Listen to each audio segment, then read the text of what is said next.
Hi everyone and Happy New Year. It's Nick Holland here from Autosport International Show up at the NEC. I am sat with Ewan Baldry, who is the Technical Director of Ginetta Cars. Hi Ewan. Hi there, hi Nick. Ginetta Cars, moving, well, in incredible circles these days. The growth in LMP3, the whole club level, the ladder at Ginetta is well understood and so on. And you started the year with the shock announcement for many of a move to LMP1. Yeah, absolutely, yeah. That's fantastic. We've obviously seen the G57 out on track, and that seems to be able to meet the pace of an LMP2 car. And certainly I guess that was the original design for it. Yeah. How does an LMP1 differ? Do you start with a clean piece of paper or? Yeah, I mean, absolutely. LMP1 is likely to carry over zero components from the G57. Although I guess the sort of design philosophy will have some similarities to it.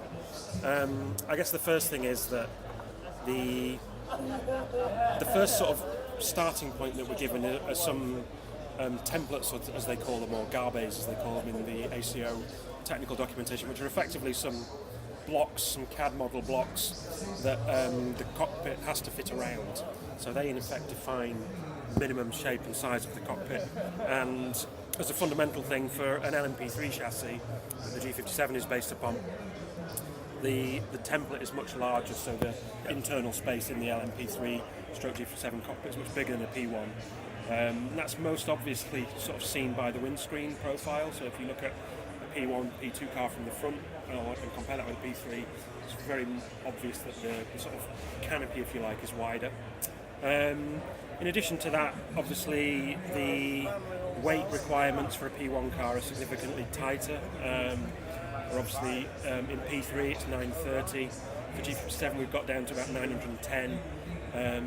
The minimum for LMP1 privateer, the non-hybrid, is 835 kilos, but to make a competitive car we're probably going to have to build one at about 780 kilos, so we've got 50 kilos of ballast that we can move around to tune it. So building a car that's going to be, you know, up to 150 kilos lighter means some significantly different approaches. Yeah. There's been a number of consultancies and I think also potential hires at the moment made specifically for this project. Yep. I assume that so it doesn't interfere with the existing business that you've got going on. Yeah. Some of the names there, we've heard Adrian Reynard's Aero Outlet in Indianapolis and Paolo Catoni. That's right. Yeah. And there's a third mystery person. Yeah. So in the case of, let's start with the third mystery person, it's basically just that they're serving their notice at the moment, and so it would be the wrong thing to do to name who they are. That said, I don't think anyone would recognise the name anyway, but it's just what they've been doing that's very relevant and very appropriate. They've got current LMP1 aero experience that they're going to bring to the table. In the case of the other two guys, yeah, you're absolutely right that you know, we're always busy people at Ginetta. As you probably know, Lawrence is a fairly serious taskmaster, and we managed to turn things around and do projects in very short spaces of time. And we've got a hell of a lot going on, and obviously the P1 thing is on top of that. So it seemed logical that we would try and get some help on board from people who have had that experience before. So Paolo, as it happens, is just stood out there at the moment. Paolo was the technical chief of the Peugeot 908 LMP1 car, and then most recently did the SMP LMP2 car, the BR01. And I was introduced to Paolo via a composites company, that we both use. And Paolo's joining in a sort of consultancy, on a consultancy basis, and so we'll be using Paolo as a sounding board, obviously, to help share our ideas with. I would see him as well as enable us to short circuit some stuff. You know, tried this before, it doesn't work, you know, and to give us some help from that point of view. But also the idea is that Paolo will manage certain projects within the overall project. The obvious one being the chassis manufacture, the project management of that, the crash testing, project management of that as well. So that's really how it's going to work. And obviously at the beginning as well, Paolo will be involved in the the sort of concept definition for the car, and also the layout of the schedule for how we're going to get from where we are now to a completed car in less than 12 months. And then finally with Adrian, I mean, for me the Adrian Reynard thing is a particularly sort of exciting thing, because if it wasn't for Adrian Reynard, I wouldn't be involved in motorsport. Whilst at university, I came in late one night from a boozy night out, and they had open university programs on the telly in those days, and I switched the telly on, and there's a program all about Reynard racing cars, and I just thought, that's what I want to do. That is what I want to do. And the day after, I wrote a letter to Adrian asking him for a job, and I got a letter back saying, yeah, you can come and work here, and then turned up for what I thought was just a sort of informal hello. Yeah. And it was Adrian wasn't in the country, so it was some other guy who gave me an interview, but I was totally unprepared because I assumed I already had the job. But anyway, I didn't get the job, understandably. So to then be sort of rubbing shoulders with him, and I had the pleasure of going shooting with him at Lawrence's estate just before Christmas, and we shared a peg, as they say, together, and got chatting, and just had a really great day with him. And that's so brilliant. to have him on board is a sort of massive pleasure for me, a great honour, because he was my hero in the day.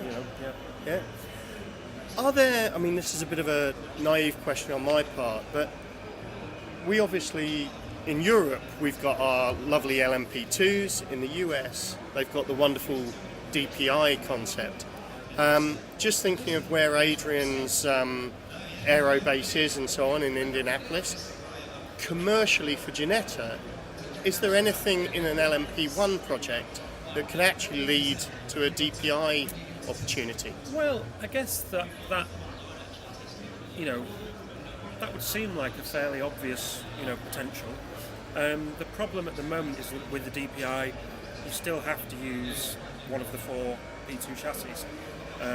But that said, obviously you can develop your own bodywork and aero package. So it's quite possible that through our LMP1 thing,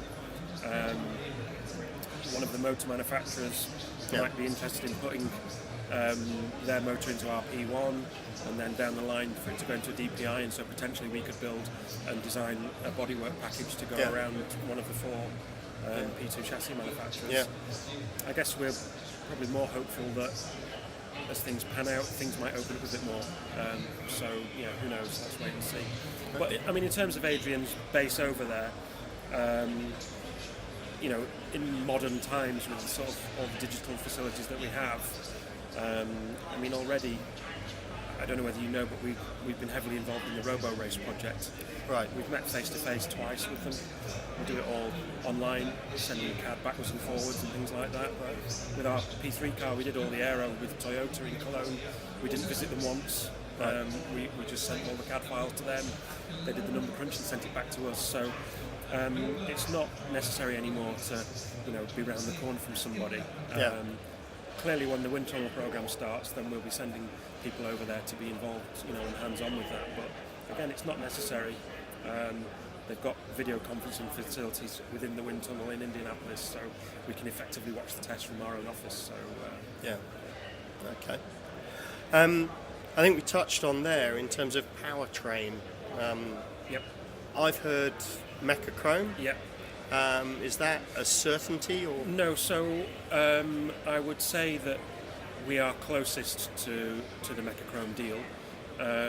We've been speaking to a few people, Honda, Mechachrome, obviously AER2, and at the moment the Mechachrome deal looks the most attractive, and we're at the stage of having contracts drawn, but not as yet signed because we've still got some details to work through.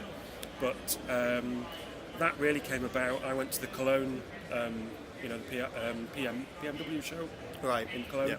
I was wandering around and saw this this engine that has a central turbo down the V, and didn't know what it was. It turns out it's the GP2 engine, the proposed GP2 engine, and so I actually got it was on the stand of the turbo manufacturer, so I got chatting to him.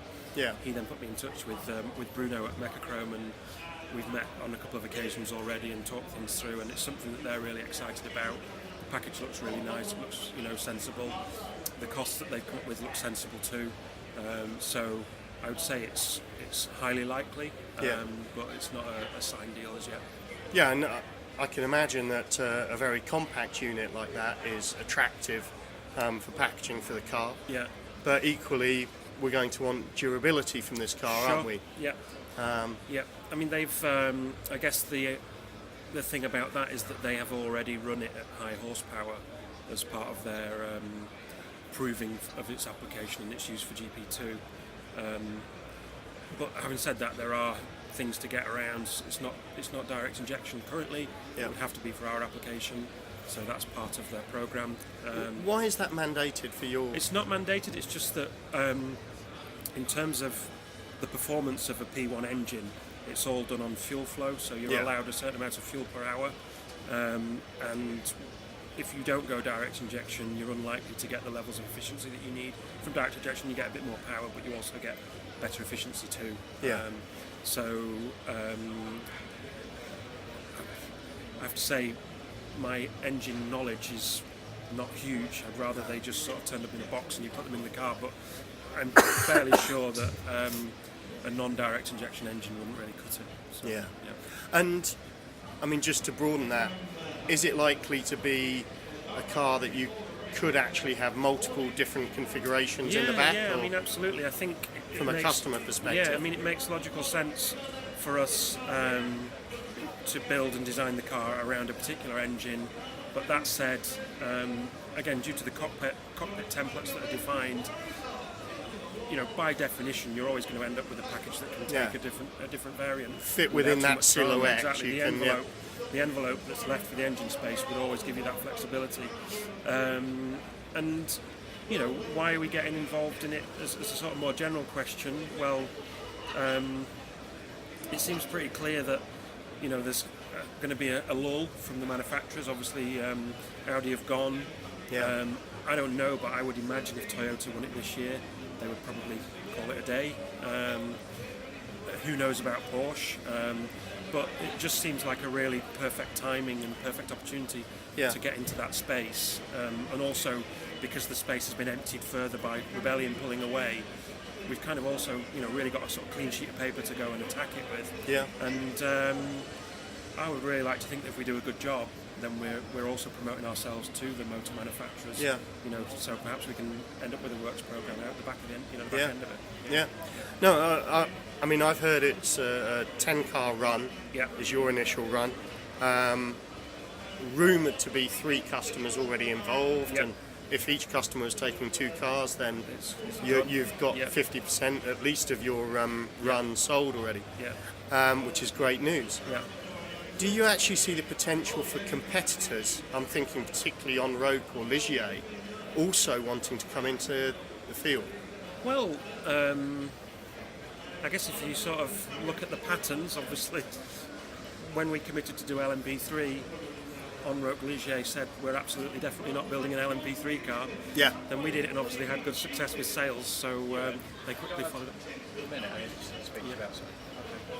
Okay, 1 second. No worries.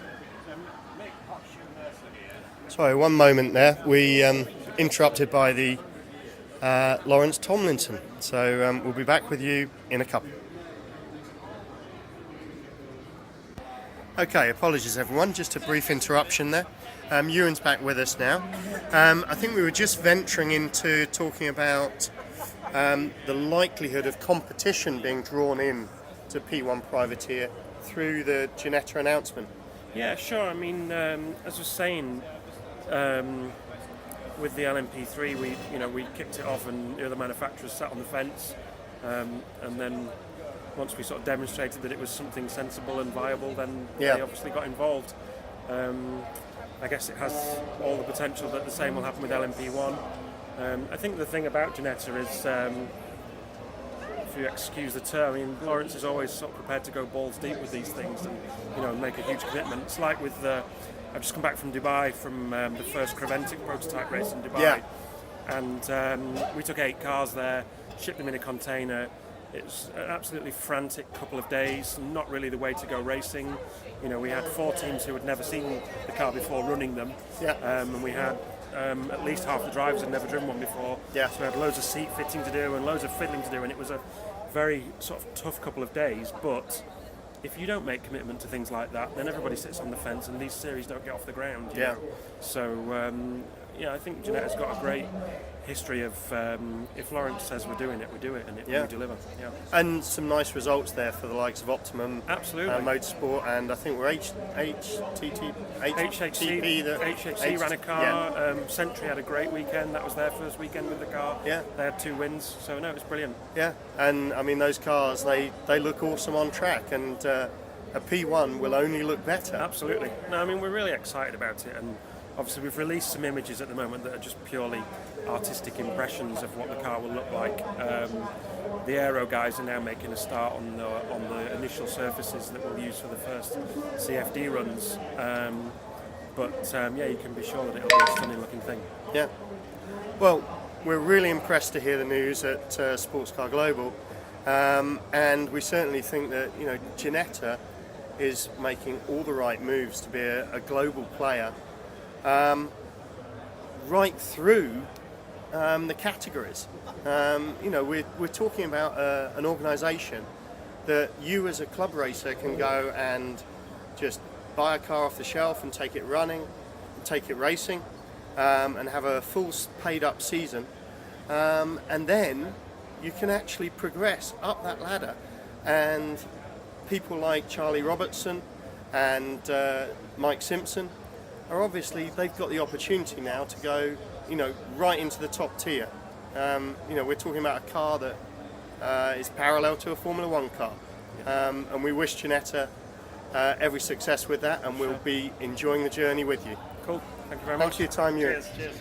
That's great. We've actually